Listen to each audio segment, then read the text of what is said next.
श्री राधे राधे।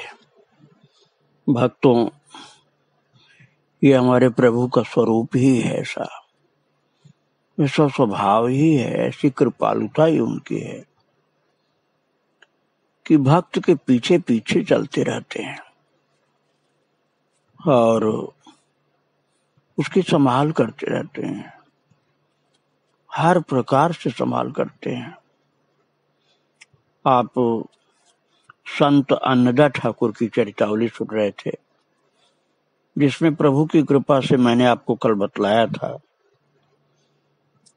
कि जब उनको डाकू जंगल में ले गया और उनको पेड़ से बांध करके मारने को तैयार हुआ, धन तो पहले लूट लिया फिर मारने को तैयार हुआ, तब उस समय भगवान ने एक लीला ऐसी की, कुम्हार कुम्हारिन बन करके पकड़ो पकड़ो, गधा को आगे भगा करके पकड़ो पकड़ो करते हुए घनघोर जंगल में आ गए, जिसकी आवाज सुन करके, पकड़ो पकड़ो की आवाज सुन करके डाकू लोग भाग गए और फिर उनको पेड़ से बंधे हुए अन्नदा को कन्हैया ने छुड़ा दिया, जो उस समय धोबी बन के आए थे।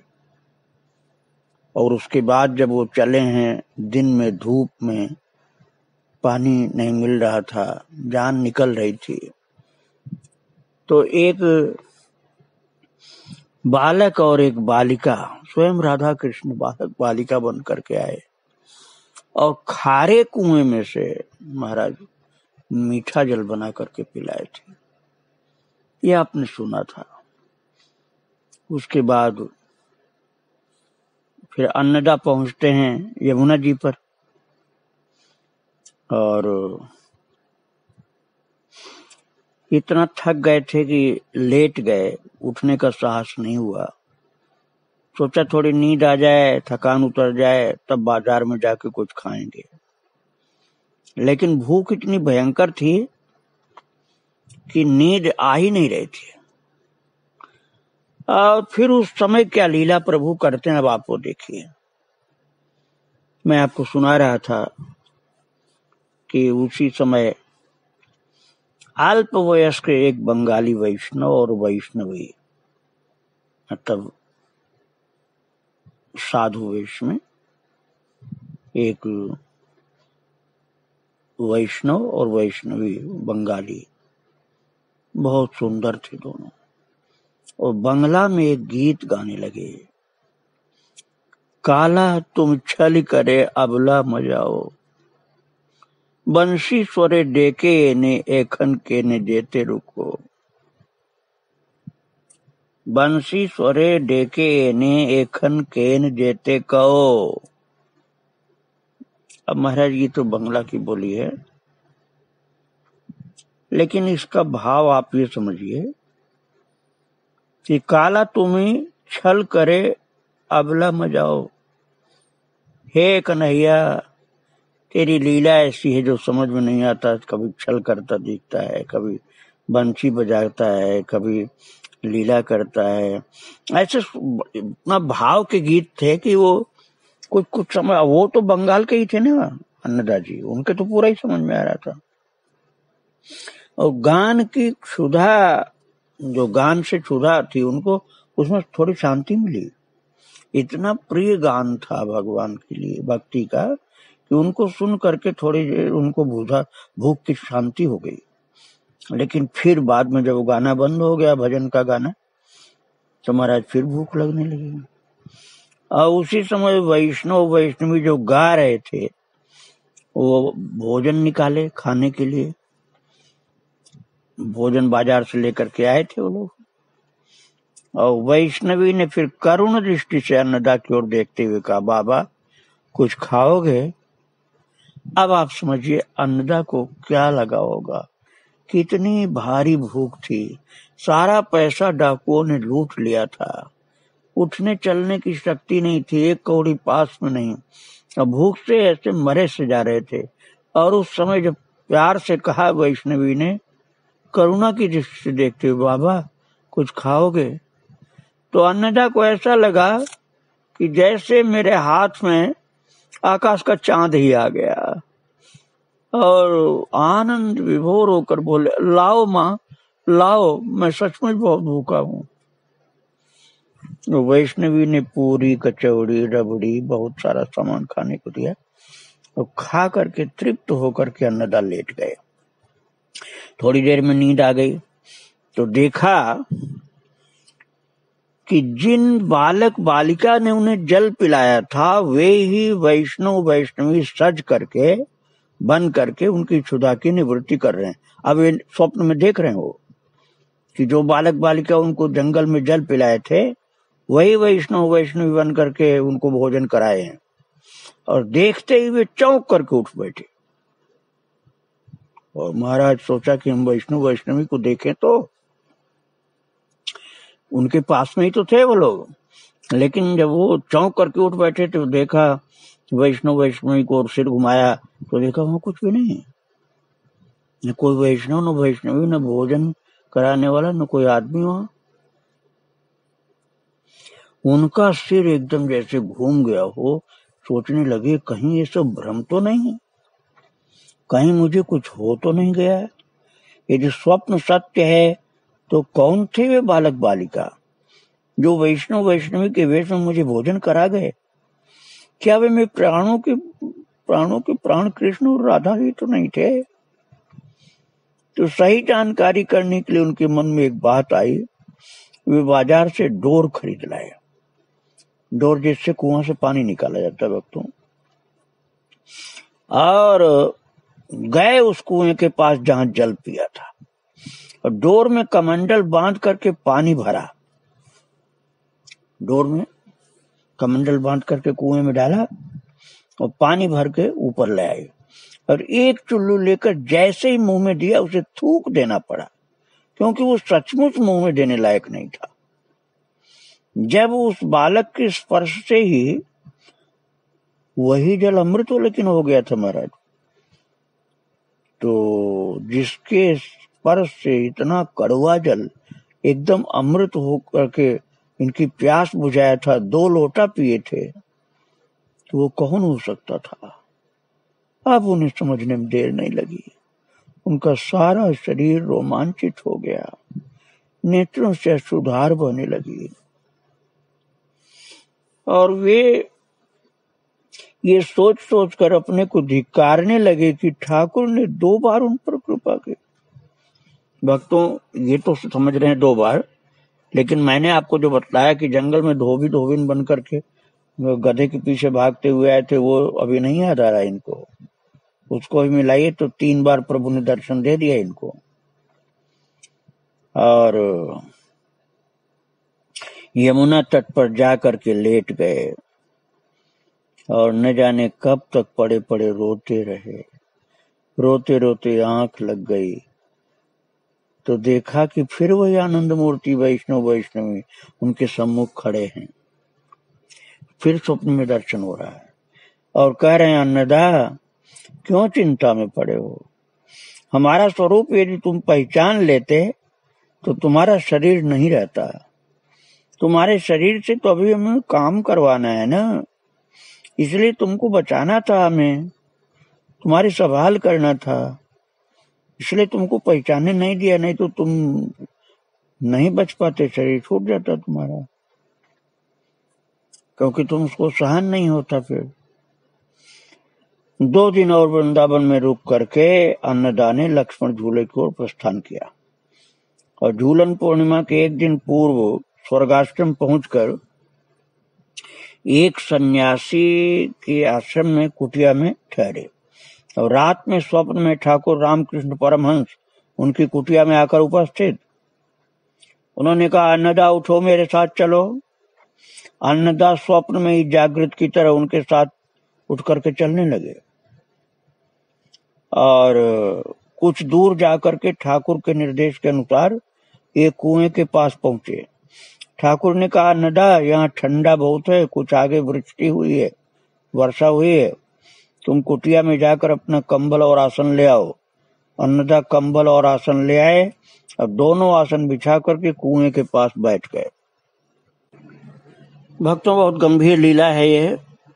रामकृष्ण परमहंस जो शरीर से विराजमान नहीं थे, अब वही लीला इनके साथ कर रहे हैं।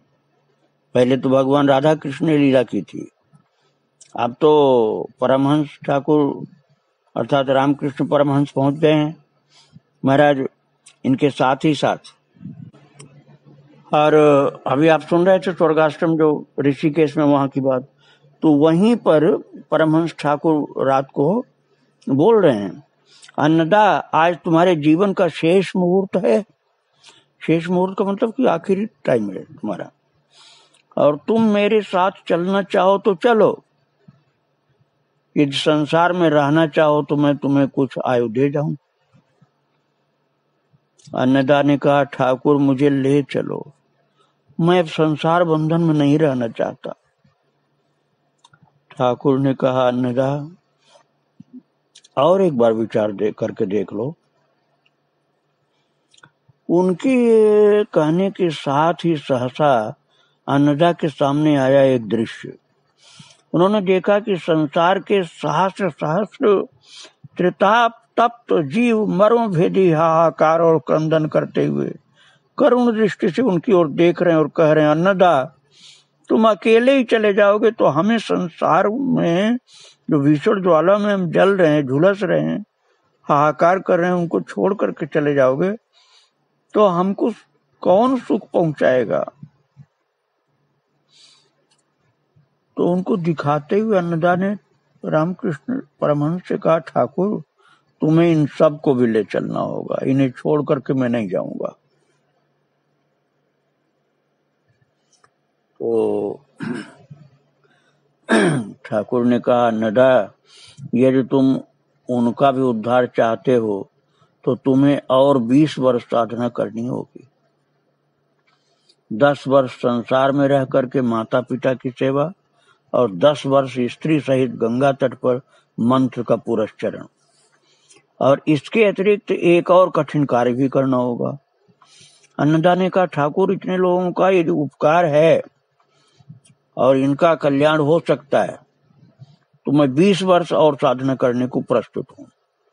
इसके अतिरिक्त तुम दूसरा कठिन कार्य करना होगा, क्या बता रहे हो, वो भी बता दो। तो ठाकुर ने उस कार्य के संबंध में बताते हुए कहा, दक्षिणेश्वर में एक मंदिर का निर्माण करना होगा जिसकी प्रतिष्ठा से लोगों में एक अभिनव भाव का उन्मेष होगा और भक्ति भाव सुदृढ़ होगा। मंदिर के अधीन एक दूसरे से पृथक 2 आश्रमों की स्थापना करनी होगी, एक पुरुष साधकों के लिए, एक स्त्री साधिकाओं के लिए, और 4 और काम करने होंगे। पहला, बालकों की शिक्षा के लिए ब्रह्मचर्य आश्रम, और बालिकाओं की आर्य नारी की आदर्श की शिक्षा की व्यवस्था, और संसार विरागी गृहस्थों के लिए वानप्रस्थाश्रम की प्रतिष्ठा, और चौथा, संक्रामक व्याधि निवारण की चेष्टा। मंदिर किस प्रकार का होगा, ये पूछने पर जब अन्नदा ने पूछा कि मंदिर किस प्रकार का होगा ठाकुर, तो पूछने पर ठाकुर ने पहाड़ के ऊपर एक एक करके 3 मंदिर दिखाए। उनमें से दूसरे मंदिर की ओर इशारा करते हुए कहा, वो मंदिर ठीक उसके जैसा होगा। उस मंदिर के एक के पीछे एक 3 चूड़ा थे और प्रत्येक आगे वाले चूड़ा से ऊंचा था, और आगे से देखने से जान पड़ता था कि एक बड़े मंदिर के भीतर अपेक्षाकृत एक छोटा मंदिर प्रविष्ट है, और उस छोटे मंदिर के भीतर एक उससे भी छोटा मंदिर प्रविष्ट है। तीनों मिलाकर एक बड़ा मंदिर है जो स्थापत्य कला का एक नया और अनूठा नमूना है। मंदिर के भीतर 3 विभाग हैं जिनमें पीछे का आगे वाले से ऊंचा है। प्रथम विभाग में वेदी के ऊपर परमहंस देव की मूर्ति है, और मूर्ति के नीचे वेदी के ऊपर लिखा है गुरु। मध्यम विभाग में ईडन गार्डन से प्राप्त आद्या मूर्ति जैसी एक मूर्ति जिसके नीचे लिखा ज्ञान और कर्म।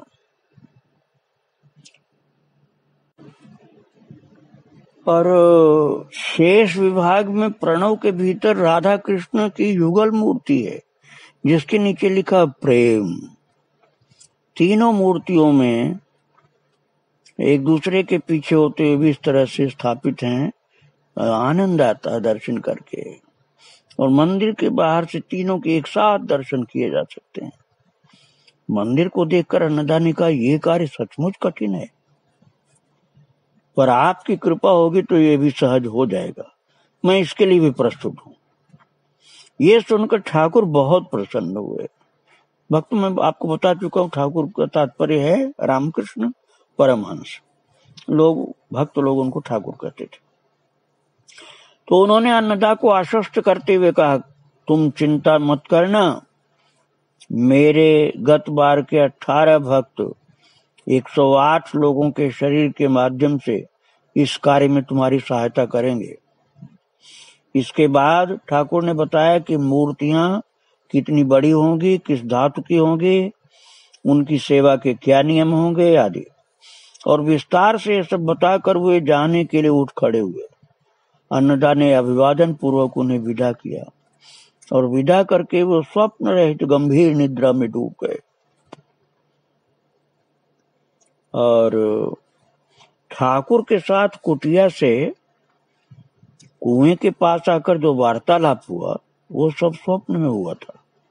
और प्रातः काल जब एक सन्यासी ने ये कह करके उनको जगाया कि तुम्हें होश नहीं है, वर्षा के समय खुले मैदान में सो रहे हो, तब उन्हें देखकर आश्चर्य हुआ कि वे सोए थे कुटिया में और जाग रहे हैं खुले मैदान में।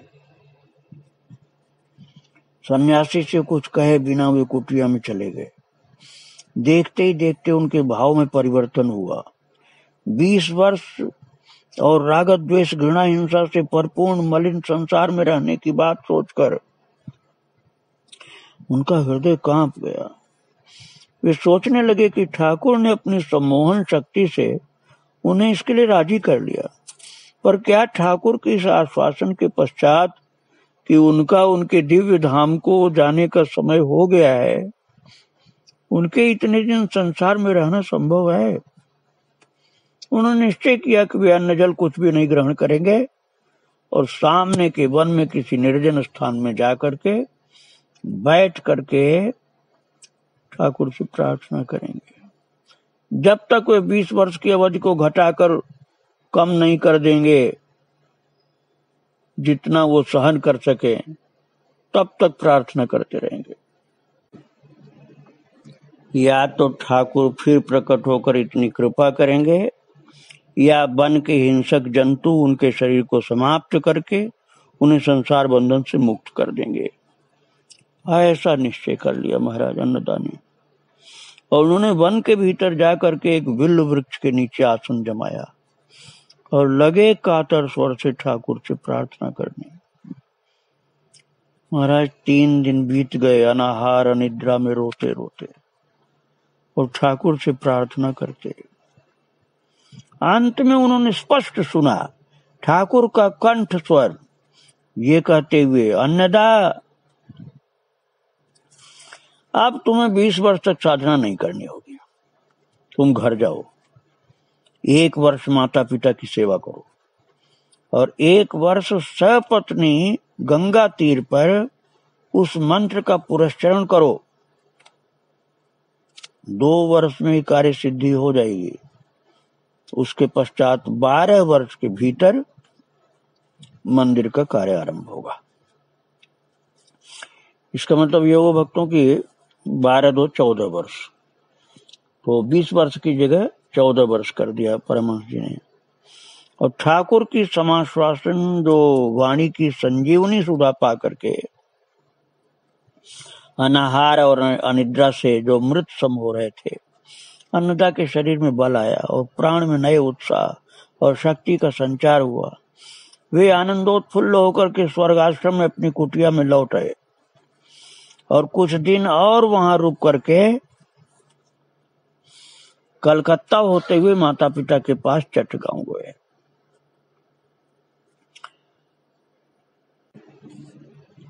और चट्टगांव के लिए जो जाना था उनको, तो वन प्रांत से लौटने के समय ही चट्टग्राम की यात्रा के आरंभ में कई अलौकिक घटनाएं भी हुई थी भक्तों। वो अपने स्वप्न जीवन पुस्तक में वो लिखा उन्होंने। वो कहते हैं कि 3 बार उनको आज्ञा माँ के छद्मवेश में दर्शन हुए। एक पंजाबी बालक के रूप में बंसी बजाते हुए श्री कृष्ण का दर्शन हुए। और भक्तों 3 बार का मैं सुना ही चुका हूँ आपको। धोबी धोबिन के रूप में जंगल में, और बालक बालिका के रूप में मीठा जल पिलाया खारे कुएं का, और वैष्णव वैष्णवी के रूप में भोजन कराया यमुना जी के किनारे। अब इसके आगे की बात ये बताई जा रही है कि 3 बार आज्ञा माँ के छद्मवेश में दर्शन हुए और एक पंजाबी बालक के रूप में बंसी बजाते हुए कृष्ण के दर्शन हुए, और 200 वर्ष से भी अधिक आयु वाले एक महात्मा से भेंट हुई। इतना इतना अद्भुत दर्शन इनको प्राप्त हुए भक्तों। और चट्टग्राम पहुंच करके अन्नदास ठाकुर ने 1 वर्ष माता पिता की सेवा की, 1 वर्ष दक्षिणेश्वर में पत्नी सहित साधना की, और उसके पश्चात रामकृष्ण देव के स्वप्न के आदेश के अनुसार मंदिर निर्माण के कार्य के उद्देश्य से रामकृष्ण संघ की स्थापना की। बहुत से भक्त इस कार्य में उनकी सहायता करने के लिए आ जुटे। सन 1927 में मंदिर की नींव डाल करके अन्नदास ठाकुर ने 1 वर्ष बाद पूरी धाम में देह रक्षा की भक्तों। और सन 1966 में उनके द्वारा स्थापित रामकृष्ण संघ ने रामकृष्ण द्वारा आदिष्ट समूचे कार्य को संपन्न हुआ। अन्नदास जी के जाने के बाद उनका कार्य चलता है। जो उन्होंने रामकृष्ण संघ की स्थापना की थी अन्नदास जी ने, वो संघ कार्य करता रहा, और सन 1966 में वो कार्य पूर्ण हुआ। और 1927 में मंदिर की नींव डाल करके अन्नदास ठाकुर ने इस कार्य को बड़े भक्ति भाव से प्रारंभ कर दिया था। उसके 1 वर्ष बाद वो पूरी धाम में देह रक्षा हुई, अर्थात भगवत धाम को प्रस्थान किया। ऐसे महान संत थे अन्नदास ठाकुर, जिनके ऊपर भगवान की कृपा, देवी माता की कृपा, रामकृष्ण परमहंस की कृपा अनंत बार हुई, और अनंत लीलाएं भगवान ने इनके साथ की। उनके चरणों में बारंबार प्रणाम। श्री राधे राधे, जय श्री राधे।